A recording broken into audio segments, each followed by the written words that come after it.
Um, I've had a couple stressful times since starting school. A lot of stressful times. Um, when like 3 months ago, my son got sick.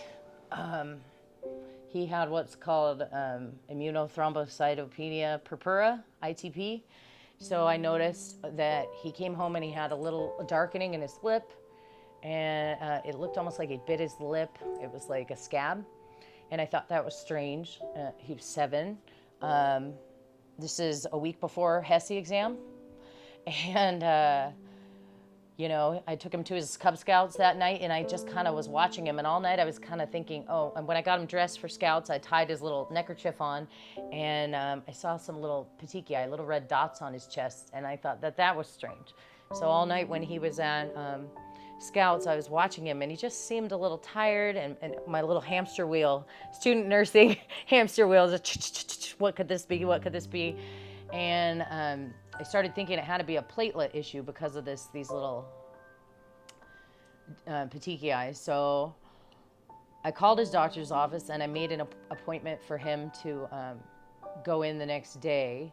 But at the doctor's office, they won't do labs. And if it's a blood problem, it needs labs. So I decided, after we came home, I decided, you know what, I'm going to take him to the pediatric ER. And I'm not somebody who's done that. My kids, I can count how many times they've been to the ER their whole lives. They're 8 and 11 now. One time, this time. I called my mom, who's been a nurse for 45 years, just retired last month. And I just said, what do you think of this? What do you think of that? And I told her, I think I'm going to take him to ER. And she said, trust your nurse gut and your mom gut. And so I took him in, and it was like 10 at night. We finally, I told him what I thought he had, and they kind of looked at me like I was crazy. One nurse didn't know what it was. I'd never heard of it. Anyway, they got us back into a room, and they drew a bunch of blood, and we just kind of snuggled up in a hospital bed. And a few hours later, when the labs came back, all of a sudden, like 5 doctors and 3 nurses came in, and they said, we're going upstairs right now. We're admitting him. His platelet count was 1. So all you nurse people know that platelets are supposed to be 150 to 400. His was 1, not 150.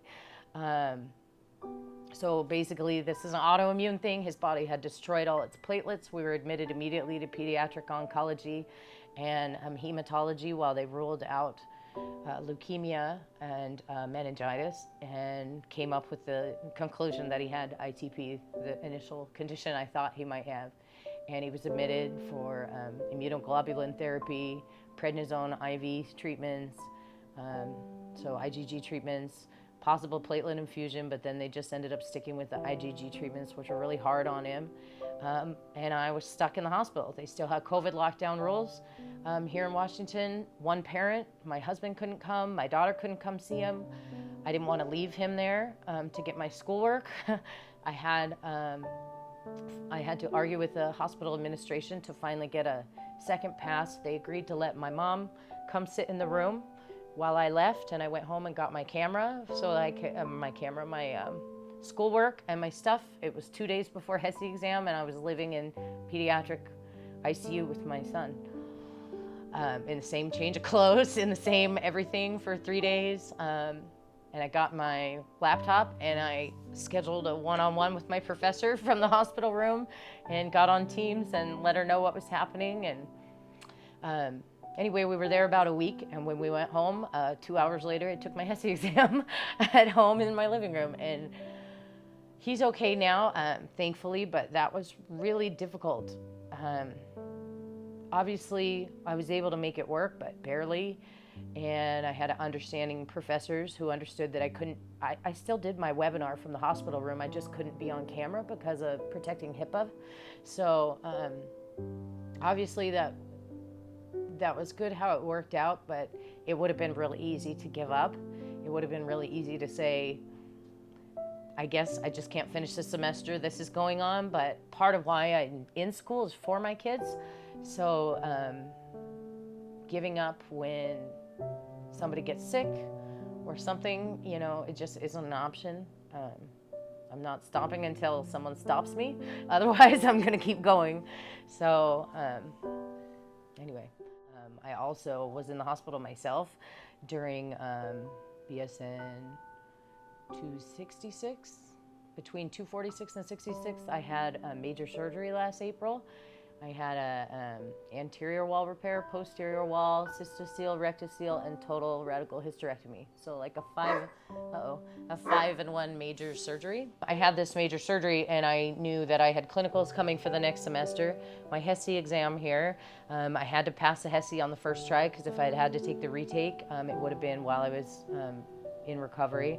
I did my first clinical, or my first webinars of the next semester upstairs in bed with a catheter, with a lap desk that I ordered off Amazon, you know, in pajamas.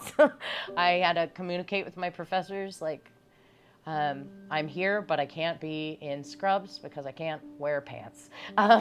You know, so I'm gonna be in the blankets, I'll be covered. I might be medicated, but I'm gonna do my best. And so yeah, major surgery I've been through, my husband having COVID we've been through, my son getting sick with the ITP and being in the ICU. All these things are things that probably would have knocked you out of a normal nursing program. But I think if you just keep your communication open with your professor, nobody on the other side of the computer is a monster. They're all humans, but they just need to know what's going on in order for you to help them. And if you try and talk to them after something's happened, you know, it's kind of too late to be of assistance. But like when my son was in the hospital, I messaged my professor.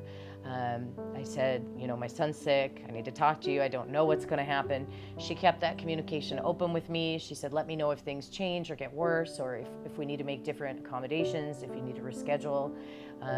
They were, you know, I didn't end up taking them up on much of that help. I didn't get any extensions or things changed. I passed my HESI on the first try, which is amazing since I got to study for it 0. But so far I've passed them all in the first try.